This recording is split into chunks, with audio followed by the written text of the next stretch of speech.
Pessoal, bom dia, boa tarde, boa noite, depende da hora que vocês estiverem vendo. Essa é a nossa segunda aula sobre Egito, tá certo? Hoje a gente vai dar uma continuidade daquilo que a gente falou na última aula, sobre a sociedade egípcia. A gente viu que os nomarcas se juntaram tendo como líder a figura do faraó. O faraó, gente, é extremamente importante na sociedade egípcia. Por quê? A sociedade egípcia é uma sociedade teocrática.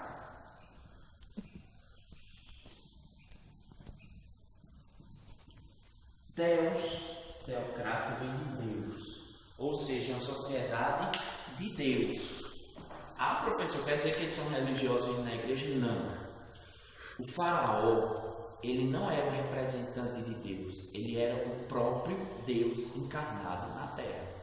Então, todo faraó para eles era a representação do Deus. Quando estava vivo de um determinado Deus, quando ele morria, ele virava Osíris. Todo faraó se tornava Deus. Ele era um poderoso. Então, você questionar um faraó, você estava questionando o próprio Deus, os deuses que eles acreditavam. Como tinham muitos, o faraó era um deles. Então, ele tinha poder divino. Certo? Primeira coisa.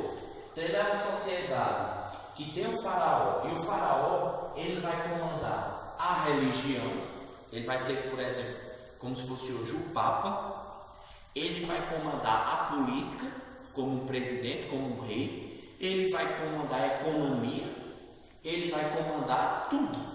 A sociedade, ele era o chefe dessa sociedade, ele era o chefe dessa cultura, ele era o poder máximo.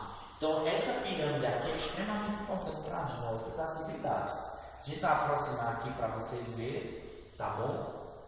Como essa pirâmide é extremamente importante. No topo, o faraó, como eu já falei, vindo da união dos nomarcas. Então, a gente vai ter as dinastias, como a gente tem na Europa. Professor, o que é dinastia? Dinastia, gente, é a junção de famílias. Então, por exemplo, o faraó, o filho dele, o neto e o bisneto, todos eles foram faraós, formam uma dinastia. Aí o bisneto morre antes de ter filho, acabou aquela dinastia. Ou seja, dinastia eram membros da mesma família. Então a gente tem no topo, o faraó era quem comandava tudo. Depois do faraó, os sacerdotes. Esses sacerdotes geralmente vinham dos nomarcas. Esses sacerdotes eram a linha direta para os deuses que eles acreditavam, os nobres, certo? Em terceiro lugar, ou seja, os que faziam parte do palácio. Depois a gente tem os escribas. Isso aqui é extremamente importante, gente, para as nossas atividades. Porque esses escribas aqui eram como funcionários públicos. O Egito é uma sociedade tão organizada, isso se deve ao que? A proteção natural que ele tinha, que vai dar a ele tempo para ele se organizar. Isso não é de uma hora para outra, são centenas de anos. E os escribas eram funcionários públicos. Ou seja, o faraó queria fazer determinada coisa, chamava os escribas. Por exemplo, teve uma briga de família lá no Egito. O escriba era funcionário público do faraó que ia lá resolver. Claro que em determinados casos o faraó tinha que intervir pessoalmente. Mas os escribas eram esses funcionários que cuidavam, por exemplo, das cheias do Nilo, para ver se construiu o canal direito, para ver se tem o dique direito, se estão preparados para a seca, se as cisternas estão preparadas. Eram fiscais, eram os escribas que recolhiam impostos. Ou seja, era um funcionário público do Egito. Essas classes aqui, gente, eles viviam bem. No Egito, essas 4 primeiras, o faraó não se fala, né? Porque ele é o poderoso rei. Mas a gente tem os sacerdotes, os nobres e os escribas. Eles viviam extremamente bem. Só que na base da pirâmide a gente tem dois tipos de membros da sociedade que sofriam bastante. Os camponeses e os escravos. O Egito tinha escravo, principalmente no começo, mas não era uma sociedade escravocrata. Cuidado, vou explicar direitinho o que é isso. Quem eram os camponeses? Os agricultores, quem vivia no campo, quem plantava o trigo, quem colhia, quem plantava a cevada, quem colhia, ou seja, o pessoal que morava no campo. Os escribas, os nobres e os sacerdotes, eles moravam nas cidades, moravam próximo aos palácios, tá certo? Os escravos. Não existia no Egito, olha, anota isso aí, não existia no Egito antigo, na primeira época, escravidão por dívida.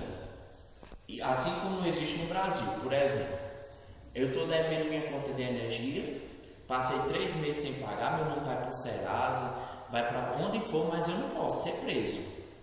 No Egito também não. Você era castigado, roubavam lá a sua casa, mas você não tinha escravidão por dívida. Você não podia ser preso, não pagou, venda sua mulher como uma escrava. Não, isso não existia, certo? Então, esses escravos eram principalmente de invasores. Professor, você não disse que era muito difícil? Difícil, não possível. Então, vinha um invasor ou outro, eles tinham esses escravos na base da sua sociedade. Mas eram poucos. Depois, quando o Egito começa a se expandir, é que a gente vai ter escravo. Outra coisa, não existia só um tipo de escravo como a gente pensa, que é aquele escravo que apanha todo dia, aquele escravo que leva chicotado. Não. No Egito existiam 3 tipos de escravos.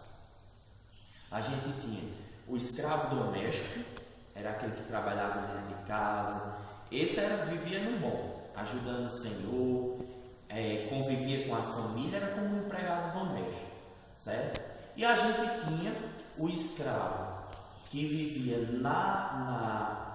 nas cidades, né?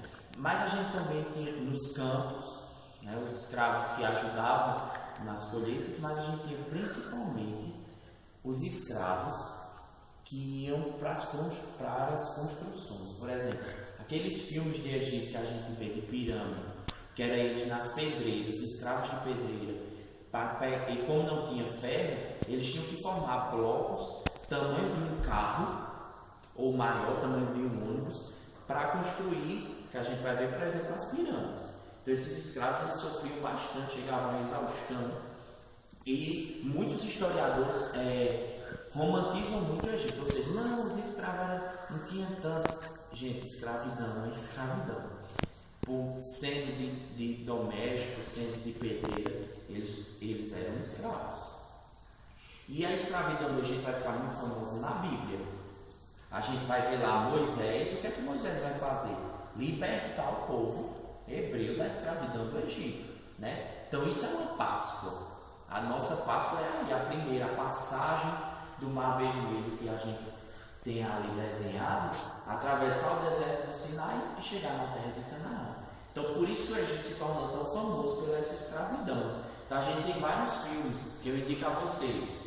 Deuses do Egito, que fala lá sobre como era a sociedade egípcia. A gente tem os 10 mandamentos, que é aquele da Record, que é um pouquinho mal feito, mas também fala. A gente tem vários filmes que falam sobre a passagem do povo de Israel, de Moisés. Filmes sobre Moisés que falam dessa situação dos escravos, mas isso é mais na frente, aqui ainda não, tá bom? Porque, gente, os escravos vinham dessas guerras. Como o Egito não tinha muita guerra, não tinha muito escravo. Ele estava lá protegido, não tinha muito escravo. Entenderam essa sociedade? A gente vai partir para a primeira fase, o Antigo Império, ou seja, o primeiro Império Egípcio, certo? O Antigo Império ele vai de 3.200 anos antes de Cristo até 2.130 antes de Cristo. Então, é um império longo e de paz. A primeira característica do Antigo Império que eu vou cobrar nas atividades de vocês é que ele vai estabelecer o faraó. O faraó que já vinha surgir lá dos gnomos, agora ele vai... O faraó que vinha lá dos gnomos, ele vai se organizando e vai tomando mais poder. Como assim, professor? Porque olha só, gente. A gente vai ter o faraó e a gente tem os sacerdotes. Como eu falei a vocês, o faraó, ele tinha poder divino, ou seja, ele era um deus. Quem é que controla a religião? Os sacerdotes. Então, obviamente, ia chegar uma hora que o faraó e os sacerdotes eles iam brigar. Isso aí vai ser a causa de uma revolta grande aí no Egito.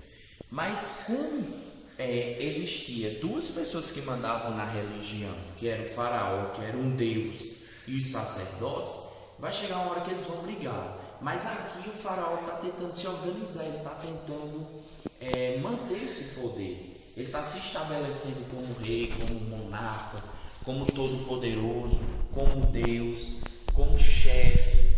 Então, o antigo império vai ter essa característica de cristalizar, ou seja, de tornar o poder do faraó um poder mais fixo, um poder centralizado. Outra coisa, lembre-se dos funcionários públicos que eu tinha falado para vocês. Esses funcionários públicos, eles vão ser cristalizados também no Antigo Império. Então, o Antigo Império é a base para o Médio e para o Novo Império. Os funcionários públicos, certo? Essa organização, vamos botar aqui, organização. A organização pública das funções, por exemplo, sua função é cortar pedra, sua função é chefiar a carga de impostos. Essas funções eram dos funcionários públicos. Uma curiosidade também é que é nessa época aqui que vai surgir não, que já desde muito antes já existia, mas vai tornar muito forte a corrupção. Por exemplo, você era um escriba, porque a sociedade egípcia, gente, ela é muito vertical, muito forte. Por exemplo, o faraó está no topo. Vamos supor que o faraó é Jeane, a nossa diretora. Jeane faraó. Jeane precisa de pessoas que auxiliem ela na administração da escola. Ela estabelece Gerlane. Então Gerlane ajuda Jeane lá na escola. Depois ela precisa dos professores para dar aula. Então vem os professores. Depois o pessoal da limpeza, da portaria, da secretaria, e estabelecer o controle. Na sala de aula, o professor vai mandar um aluno que fica responsável de fazer a chamada, um aluno que fica responsável, por exemplo, de pegar água. Você é responsável de dar água a todo mundo. Aí esse aluno que é responsável de dar água a todo mundo vai estabelecer um que é responsável de pegar um copo para ele poder encher de água. E esse que é responsável de entregar o copo vai estabelecer um que é responsável de levar o copo todo dia para a escola. Ou seja, é uma sociedade que vai fragmentando o poder, como a gente tem hoje. Só que lá no topo continua quem? O faraó. Outro exemplo que a gente pode dar também nas corrupções, corrupção e nepotismo, que não existia essa palavra, mas, por exemplo, um escriba precisa de um ajudante. Ele vai chamar uma pessoa de fora? Não, ele vai chamar uma pessoa da família dele. Então as nobrezas egípcias vão ser formadas no Antigo Império. Os funcionários públicos, por exemplo, um escriba que era responsável para cobrar impostos de uma determinada província, por exemplo, da Paraíba. Como tem muitas cidades, ele precisa de muitas pessoas, ele chama o irmão, chama o cunhado, chama o sobrinho, chama o filho, chama a avó, chama o tio. Então a família dele vai controlar essas funções. Então a gente não pode dizer que é nepotismo, que ainda não tinha esse título, mas era uma espécie de controle familiar que já estabelece lá no Egito. Outra coisa, corrupção. Por exemplo, eu era um funcionário público, queria reformar a minha casa, minha função era cobrar imposto, então eu chegava numa casa e dizia, o faraó está cobrando um imposto de 20 reais. Então eu pegava 20 reais dessa pessoa, passava 10 para o faraó, 5 para o meu filho, 5 para mim. Então a corrupção e essa forma de ganhar dinheiro, ela se torna muito forte aí no Egito, entende? De explorar o povo para as elites, para os faraós. Outra coisa também que vai ser característica que a gente conhece até hoje no Antigo Império é a engenharia e a arte. Isso aqui, gente, vai percorrer Antigo, Médio, Médio Intermediário, Novo Império, Egito Novo, com a dominação de Roma, que são essas duas características. A engenharia e a arte. A engenharia a gente conhece principalmente aonde? na construção das grandes pirâmides. Professor, só tem 3 pirâmides no Egito? Não, tem várias. Essas são as maiores e mais famosas. Foram construídas no Antigo Império. A maior de todas, Pirâmide de Quéops. Segunda maior, Khafre. E a menor, Mykonos. Gente, tem várias curiosidades, vários documentários. Basta pesquisar no YouTube. Eu vou deixar uns links para vocês sobre essas pirâmides.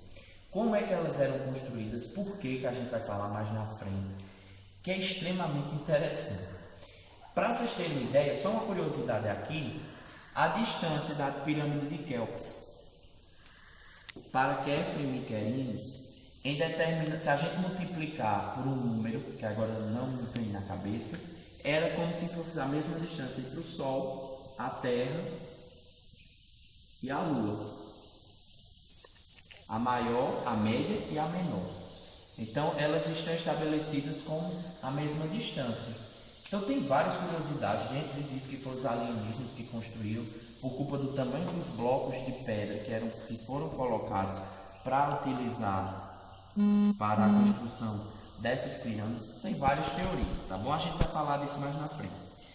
Como é que o Antigo Império vai cair?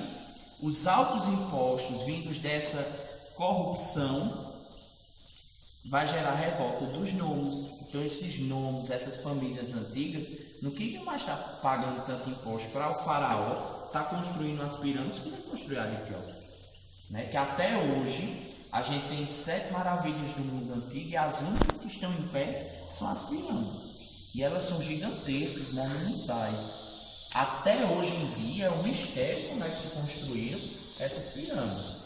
Imposto, dinheiro. Então, eles começam a reclamar disso e gera uma revolta. E essa revolta vai... Lembra que a gente viu que o império começa com o faraó estabelecendo poder? O poder do faraó vai enfraquecendo, enfraquecendo, enfraquecendo, enfraquecendo e acaba. Então, acaba o poder máximo.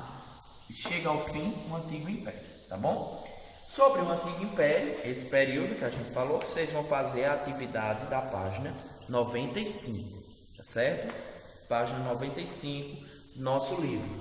Página 95. São 3 questõezinhas simples e fáceis que a gente vai debater na nossa intervenção. Não deixem de fazer essa atividade, tá bom? Até a próxima, quando a gente vai falar sobre o Médio Império.